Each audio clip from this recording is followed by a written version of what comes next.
భావాలతో ఏదైతుందో విద్యార్థి దశ నుండి ఏదైతుందో ఆయన ఒక ప్రజాస్వామ్యవాదిగా తన వ్యక్తిత్వాన్ని రూపుదిద్దుకున్నాడు.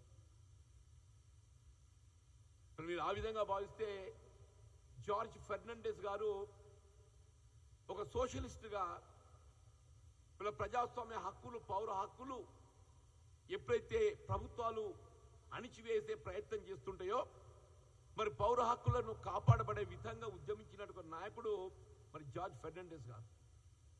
మరి జార్జ్ ఫెర్నాండెస్ గారి యొక్క ఆలోచన విధానాన్ని అన్నాడు అటల్ బిహారీ వాజ్పేయి గారు ఏదైతుందో గౌరవించి ఆయన కేంద్ర మంత్రివర్గంలో జార్జ్ ఫెర్నాండెస్ గారి యొక్క సేవలను వినియోగించుకోవడం జరిగింది. జార్జ్ ఫెర్నాండెస్ గారి యొక్క సేవలను అటల్ బిహారీ వాజ్పేయి గారు ఏదైతుందో మరి అన్నాడు గౌరవించి జార్జ్ ఫెర్నాండెస్ గారి యొక్క సేవలను జాతీయ స్థాయిలో వినియోగించుకోవడం జరిగింది. అదే స్థాయిలో భారత రాష్ట్రపతి అభ్యర్థిగా సుదర్శన్ రెడ్డి గారు మరి వాస్తవంగా వారు ముందుకు రావటం ఆయన సేవలను ఏదైతుందో ఇలా భారత రాజ్యాంగ నిబంధనలు విలువలు కాపాడబడే విధంగా నిర్వర్తించడానికి ఆయన ముందుకు రావటము హర్షించదగ్గ విషయం అని చెప్పంటున్నాను. ఇది ఒక ప్రాంతం ఒక భాష అనే కాకుండా యావత్ భారతదేశ ప్రజాస్వామ్య విలువలు కలిగినటువంటి ప్రజాప్రతినిధులు అందరూ కూడా అది ఏ రాజకీయ పార్టీకి అనుబంధం అని భావించకుండా సుదర్శన్ రెడ్డి గారి యొక్క అభ్యర్థిత్వాన్ని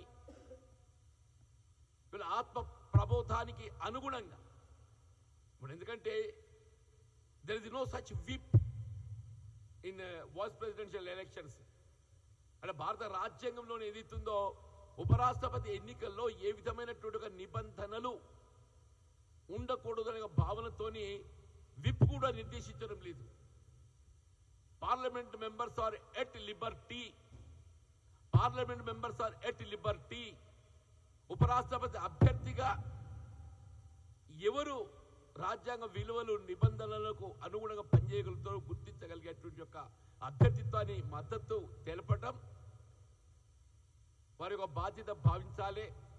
ఇవాళ ఆ విధంగా మరి ఆలోచింపజేస్తున్న తరుణంలో సుదర్శన్ రెడ్డి గారి పట్ల ఏదైతే నక్సల్ మద్దతుదారు అనేటువంటి ఒక ఆరోపణ చేసే ఒక ప్రయత్నం చేయటం నేను దురదృష్టకర పరిణామంగా భావిస్తున్నాను అని ఖండిస్తున్నా. నేను డెఫినెట్లీ ఆయన ప్రగతిశీల భావాలు కలిగినటువంటి ఒక ప్రజాస్వామ్యవాది.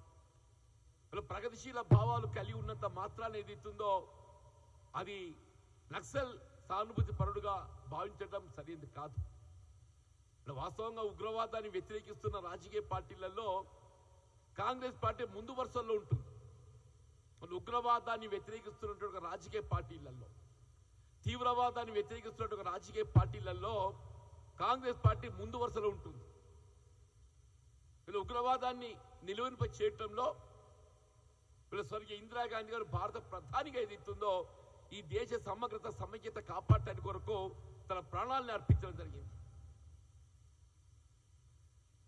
రాజీవ్ గాంధీ గారు వీళ్ళ ఒక శాంతి కాముకునిగా ప్రపంచ శాంతి కాంక్షించేటువంటి ఒక నాయకుడిగా ఎల్టీటీ ఉగ్రవాదుల చేతిలో బలి కావడం జరిగింది.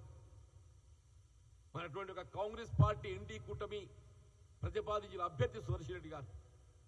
కాబట్టి దీనికి అందరూ కూడా ఏదైతే రాజకీయాలకు అతీతంగా ఆత్మ ప్రబోధానికి అనుగుణంగా మద్దతు తెలిపి వారి గెలుపులో భాగస్వాములు కావాలని చెప్పని విజ్ఞప్తి చేస్తున్నారు. Thank you.